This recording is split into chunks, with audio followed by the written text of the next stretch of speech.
¿Alguna vez has oído hablar de los sonidos del infierno en Siberia? Según la historia, un grupo de geólogos en Siberia profundizó a 12.4 km y encontró una especie de hueco. Escúchenlo al final del vídeo.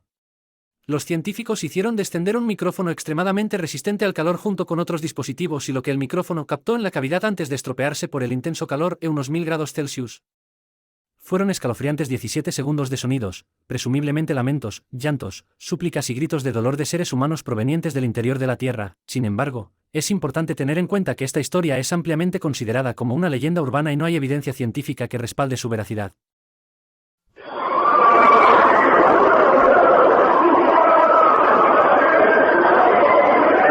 ¿Qué opinan? Déjenlo en comentarios.